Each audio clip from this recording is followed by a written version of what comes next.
Crowhill here. Today we review a pale ale and discuss the threat of beta males.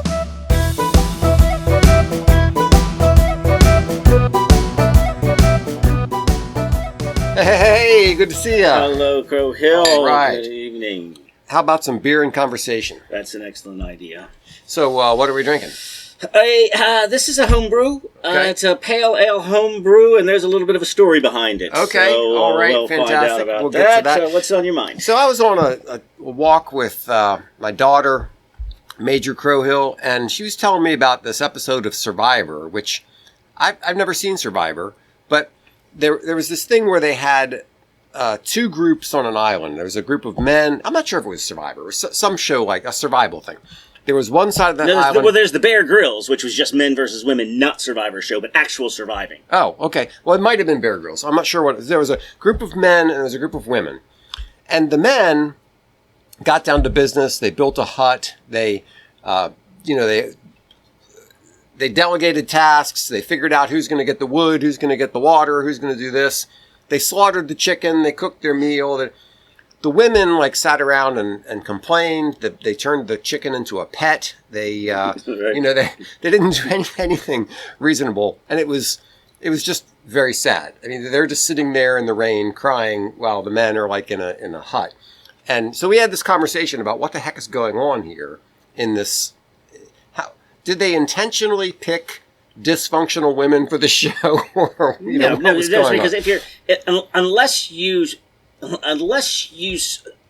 skew the circumstances in favor of the women, that's exactly how it's going to work out. You just take six random guys, and a Home Depot shed kit, and six random women. Right, the guys are going to figure it out. The guys are going to figure it out. Yeah. So, but I want to discuss the Survivor show, Right. where they do. It's not about survival skills. It's about other skills. And Yeah, Survivor, don't they vote people off one at a time? Yeah. All right, so tell me about this beer. So, this beer, I have a beer that uses Sriracha Ace, which is the only Japanese hop I'm aware of, and it's very lemony. Mm-hmm. So I was all set up for it, then I got to the homebrew shop and they didn't have it. Wow. So I got a hop called Lemonhead. Okay. Lemon Drop. Yeah. So I said, well, let's choose Lemon Drop and see if it gets lemony. And then there were some mishaps along the way. Well, some dummy forgot to put the sanitizing solution in the sanitizer. Yes. So we ended up, all of our equipment that needs to be sanitized was just rinsed in water. And some dummy, I don't know who this dummy was, but was distracted by the company we had that day and other things going on. So I said, well, we'll just go with it. And then when it came time to bottle, there was a recognizable infection film on the top of this beer when I bottled it. And I said, that looks scary. I'm going to bottle it anyway and see what happens. And I drank some at the time, and I did not get diarrhea. So this is a big question. If this is the last show of the Pigweed, you'll know why. Okay, so try to see if you get if there are any lemon flavored hops involved, or if it's a pale ale at all, and does it have disgusting infection flavors? Okay, well, definitely no disgusting infection flavors, which is good. I'm also getting a little bit of lemony in there. So is a little bit of slightly dank lemony flavor. It was supposed to be citrusy. It was also Cascade and Lemon Drop. Right. Perfectly fine. Yeah, it tastes perfectly good to me. It's supposed to be between 5.5 and 6, and but just because it worked out this time, if you're a home brewer out there, make sure you put the sanitizing solution in the sanitizing bucket. Yeah, it's not expensive. It's not expensive. Not difficult. Not difficult. You just got to do it. No, this is actually quite good. I like it. Touch. Is it usually just a touch hazy? Well, not really, but I don't know. Maybe it just hasn't settled in yet. All right, so we got into this question because we watched this video about this guy. This guy, he's a space alien, I think. His name is Orion Taraban. He's a doctor. Yeah. And he did a video about this Survivor show where there were men and women on the island, and how the women kind of strategize to get ahead. Right. So if it was... The reason I haven't watched it because it's not a Survivor show. The survival has to do with alliances and because you're being survived by being not being kicked off, right? And you're getting people kicked off. Yeah. And so even the logo doesn't say anything about survival. It says outwit, outplay, outlast. Okay, right. Yeah. So it's not a question of getting food. It's not. So yes, if that was the case, you know, it'd be interesting. It would be interesting, and there would be no question. Like in the Bear Grylls guys, the men are going to win. Yeah. But since there's so much other types of psychological strategy going on, right, isn't necessarily the case. So what did Orion say? So Orion was saying, first of all, he said, you know, we have this idea that the leaders in society are going to be the alpha males, the driven, you know, smart, tall, strong, dominant, yeah, all those kind of things, Machiavellian. But when we look around, what we see are a bunch of beta males in positions of authority. And he's like, why is that? And he used this episode as a case in point where what happened was the women realized that they weren't going to be able to compete with the alpha males, that they were on the top of their game, they were doing everything best, and they really were the leaders and they were going to win. But the women could form an alliance among themselves and with the beta males. Yes. So that they could flirt with them. Who themselves might have some resentment. Exactly, towards the alpha. Exactly. So the beta males have some resentment toward the alphas and the women have some resentment toward the alphas. So they form an alliance. They flirt with them. They, you know, get them on their side. And then they vote off the alpha males. Yes. But then once the alpha males are gone, they vote off the beta males too. Yeah, they're not useful to them anymore. That's right. And so... metaphor established. Yes. Yeah. For way beyond the Survivor TV show. Yes. And so, what's the analysis tell you? So, well, the analysis is that the problem with the beta male is that they're so weak that they get caught in these alliances and they get tricked and manipulated into doing things that are really not in their best interest. Yeah, and then on the show, on this episode, or you well, mean no, I mean this guy, Dr. Orion Taraban, would say that's what's going on in society. Yes, that's what you see with these beta male guys in power, that they're being manipulated, or just your average liberal protester. He, in some ways, he is trying to win the affection. By being a male feminist, you think that it's when you measure your self-worth against what liberal women have their expectations. Then you just become an ally and possibly useful idiot. Yes, but you're not actually the guys that they're looking for. They end up creating. Believing that this toxic male myth is set up to take down the alphas, and they have allies with the betas, but in the end, the betas aren't the ones they want to be with. That's right. Yeah, so generally speaking, when in a hierarchy among guys, you have the alpha guys, and you have the other guys who look up to them, and they're happy that, you know, they're out on the football field and they pick up the alpha guy, they put him on their shoulders, they parade him around. They choose him to be the team captain. Yeah, they choose him to be the general. That's right. This guy's my friend. Look at this amazing guy who's my friend, and they're all happy about that. So that's the normal state of nature in male society. Yeah, lieutenants know their lieutenants, and they recognize the general, and you do have some privates and lieutenants who are trying to move forward, but they're alpha men in practice, in training, right? You know, but when you have this situation where people are now saying, no, the alphas are the problem. They're toxic. They're bad. They're misogynists. They do this. They do that, and you tear them down. Then what you need to do is you need to get some useful idiots, some people to get in a collaborative effort with you to destroy them and tear them down. And that's the message that he's getting out of this. Right, but the question is, whatever. So let's just say it's on Survivor Island, Yeah. or the CEO of Home Depot or whatever Right. it is.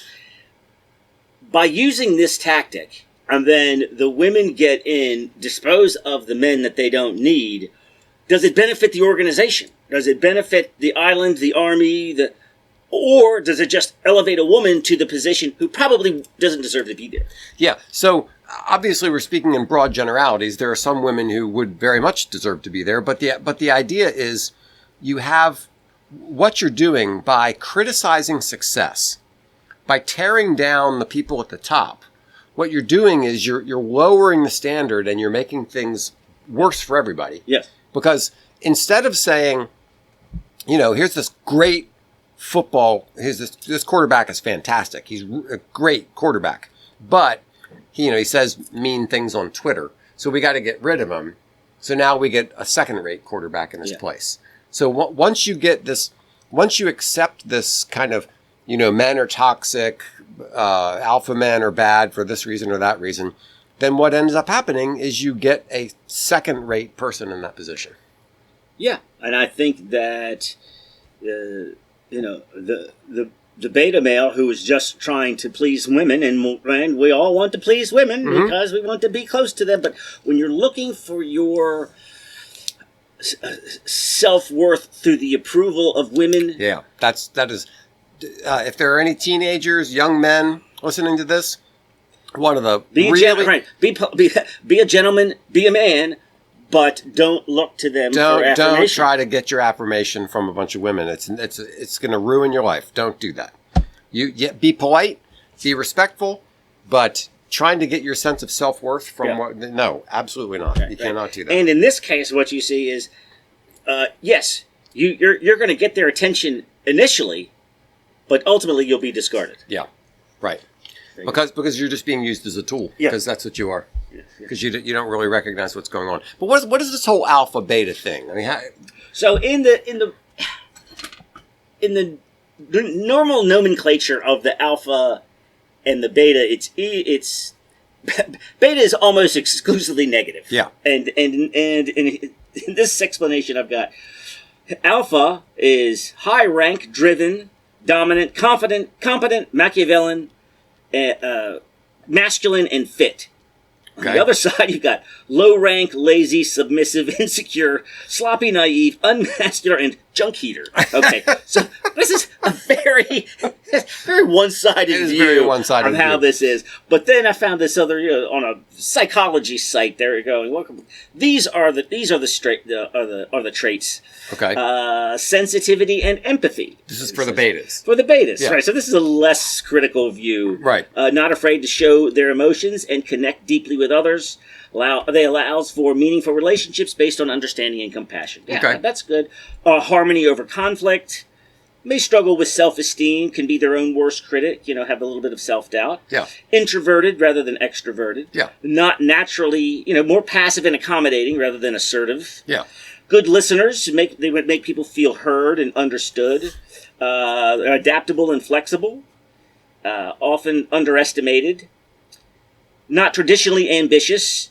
They often prioritize personal fulfillment and happiness over conventional markers of success like wealth, status, or power, and appreciates routine and stability, not always drawn to novelty and adventure. So those are not bad inherently qualities. negative. Right. Yeah, and negative traits. I would say that every man should strive to have both alpha and beta qualities. That you need to be tough. You need to be a leader. You need to be strong. Don't eat the junk food. Get off the couch. I mean, you need to be that guy, but you also need to be sensitive and considerate. It's kind of like the medieval concept of the knight. Right. He's fierce on the battlefield, but he's courteous in court. Yes, exactly. In most of life, that's perfectly fine. However, when you get to peak performance, it does favor the alphas. Exactly. And we should all be perfectly fine with that. Yeah, you're not going to get the sense... Thankfully, somebody who wants that is a bit ruthless, that's willing to work 80 hours. That's right.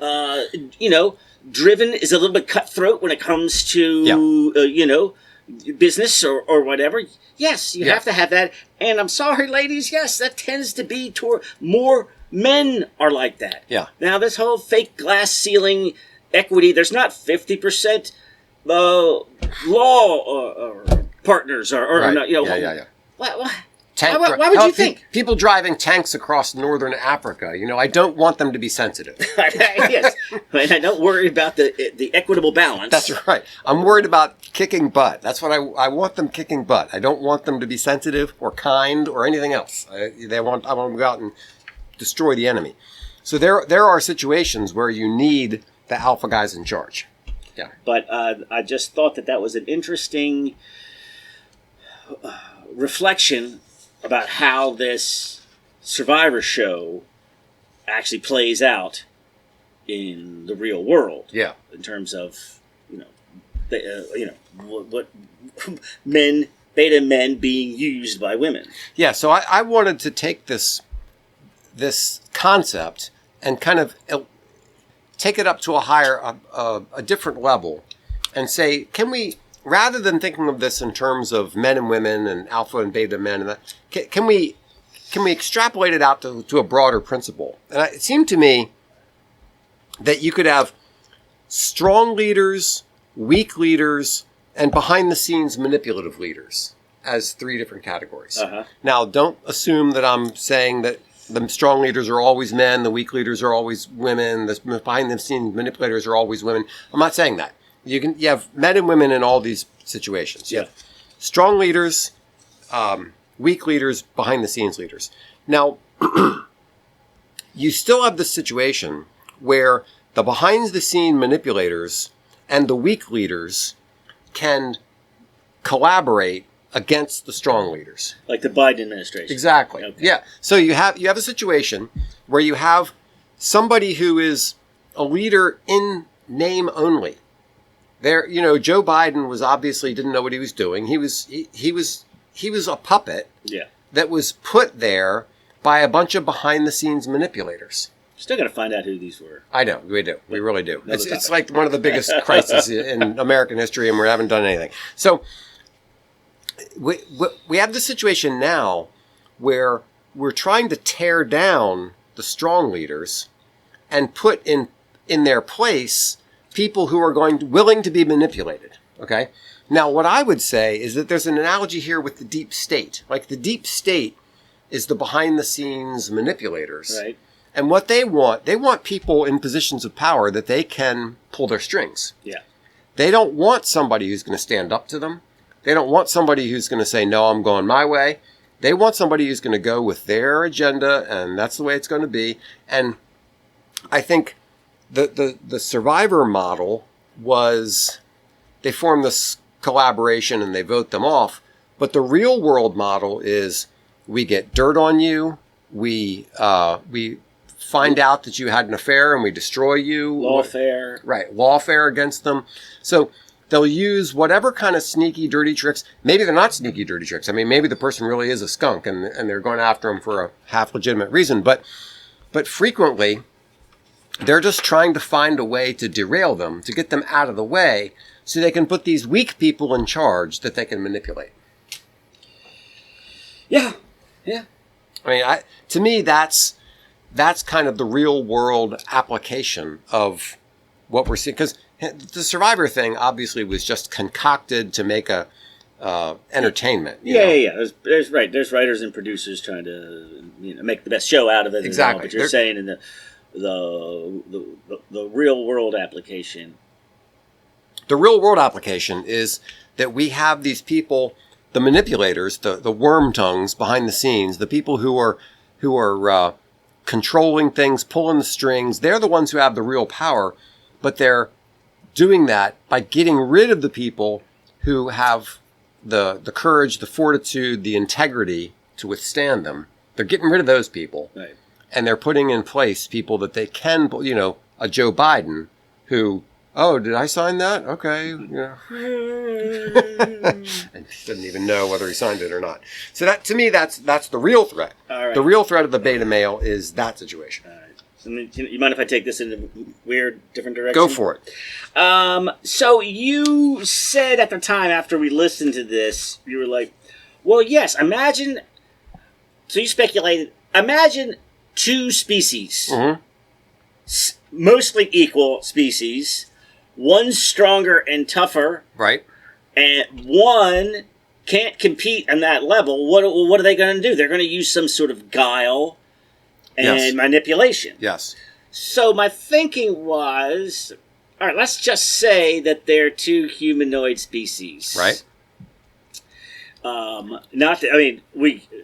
We could talk about Homo sapiens and Neanderthals or Denisovans or whatever. Thing. Yes, or Denisovans. But how about this? Did you see the Oracle episode where the Worf-like character?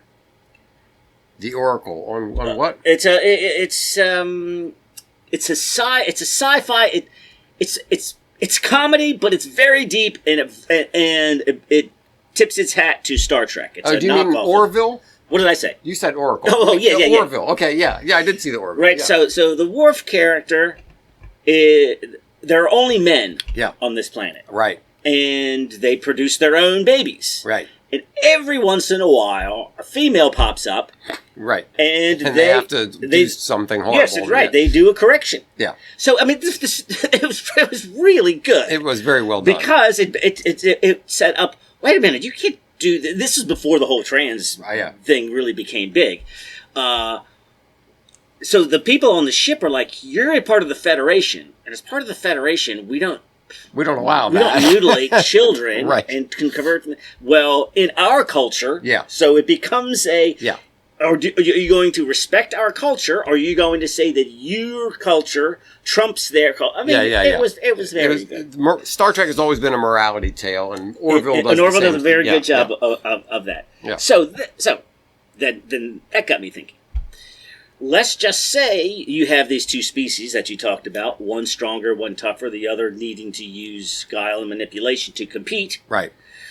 So they're both on the planet, but they are in fact not two species. They are men and women who can self-replicate. Self-replicate. Okay. So let's just say 5 times during your lifetime, a man can give birth to a man. Okay, gross, but okay. Yes, and a woman can give birth to a woman. Okay. Would we have any use for them? I mean, so since Homo sapiens wiped out the Neanderthals, what would we have them around for? Would we cooperate? If we weren't using them for reproduction, then why would we even get along with them? Would we find some other cooperative way to sort of split chores? There would have to be something that they would bring to the table. They have to be smarter. They'd have to be able to do crafts. They have to be able to do something. Yes. Like we hunt and you collect the berries. They have nimbler fingers. Yeah. We have like these hulking hands that are only good for fighting, but for basket weaving. Yeah. But if they didn't provide that, I don't think that they would. If the Neanderthals didn't survive, what good are these things? Nobody's really sure why they. And just by the way, I keep saying Denisovans. I don't know if that's the right pronunciation. I've never heard anyone say it. I've only read it. Or it could be Denisovans. I'm not sure. So don't take my word for that. But yeah, so if you had this situation where men didn't need women and women didn't need men for procreation and raising children, or maybe we would find that even though we're producing our own men, while we're out hunting and building civilization, we need somebody to keep an eye on our young men. Or something. So we would let the women hang around for that purpose. You'd have to find, there has to be some balance where you say, you're contributing this and I'm contributing that. Yes. Which, just by the way, I saw this little clip today where somebody asked this woman, what, do you have standards for who you would date, right? And who you would marry? Yeah. She, oh, yeah. It's got to be this tall and make this much money and drive this kind of car and make, do all these standards. And then and they asked the woman, and what do you bring? And she looked confused. Yeah. I bring myself. Yeah. Yeah. Like, okay, well, I ain't going to get it. Yeah, that woman was just clueless. But obviously, in a relationship, the man has to bring something to the table and the woman has to bring something to the table. So in this scenario that we had talked about before, where you have two different species, you have self-replicating men and self-replicating women, which is gross. But if you have that, then obviously each of them would have to bring something to make the society of both of them work better. Right, there would be some need, or would it be possible to just like live like brown bears and black bears? Just avoid each other? It's like, they're not bothering us, we're not bothering them, but it doesn't seem to be our nature, because for some reason that wasn't good enough for the Neanderthals. We had to somehow, we still don't know exactly what we did to them, but we squeezed them out. And I don't know how intentional that was. If we just, out hunted them and out used the resources, or if we just said, the women are ugly, the men are a threat, and we just murdered them all. I don't know. It's hard to say, but I just don't know. I can't imagine doing the black bear, brown bear thing where we're like, they're living across the other side of the valley, and then we'd be like, yeah, but we could just go take their side of the valley. Yeah. What do you think, guys? I mean, if they're not providing anything for us, all they're doing is using up resources that we could just go take because we're physically stronger. Yeah. Pretty sure we would do it. We probably would. That's the nature of unless they found up some. That's right. Unless they convinced us that we need them, yeah. Which would probably be the only strategy that they would have. They're like, but look what we can do. Because if they couldn't show us, look what we can do, we would be like, well, we don't need what good are you? That's right. What good are you? You're eating my food. Yes. Yes. Get out of my way. Yeah, but we're attractive. Yeah, but we don't know what attractive is. Because we don't need that. We don't need that in our lives. So you kind of look weird. You're small. Yeah. And what are these things hanging off the front of your chest? Doesn't help us at all. Doesn't help us at all. All right. So, anyway. The threat of the beta male is that they can be manipulated. And they can be used to solidify the power of sneaky, conniving people in the background. Yes, and you're right. And you end up with just sheer numbers and psychological guilt, end up squeezing out really the best of us. Right. Yeah. All right. That's not a good situation. So, okay, so we did actually we had a question from a listener from our Dr. Jekyll and Mr. Hyde show. Yeah. Where we referenced Jung, and somebody just wrote who is Jung? That's not a question. That's right. That's the question. Who is Jung? So Jung was a psychologist, was a disciple of Sigmund Freud. Yeah. But like all disciples, like Aristotle after Socrates, they always turn on their teachers. So they had their disagreements and went their separate ways. But Jung, you might know Jung in the concepts of archetypes. He was really big on archetypes. So this idea of classifying different things into different major categories, like, the father figure or the warrior figure or the mother figure or the seer or, different things. Those kinds of archetypes were big for Jung. He's also big on the concept of the shadow, that you have a dark side that you need to get in touch with. He also had this idea of the collective unconscious. Yeah. So he was an interesting psychologist. If you listen to Jordan Peterson, you'll hear about Jung from time to time. And some because he was a disciple and they're closely related, I think there's some Freud stuff in there. They often confuse the two or see some overlap. They agreed on some things, but yeah. So Jung was a psycologist. That's the answer. Very influential and kind of had some interesting ideas, kind of had some stupid ideas. Mythology, he comes up more than Freud in that area, but stuff like extroversion, introversion, those kind of things are somewhat from Jung. Some Jungian, right? So that's him. That's Carl. Yeah.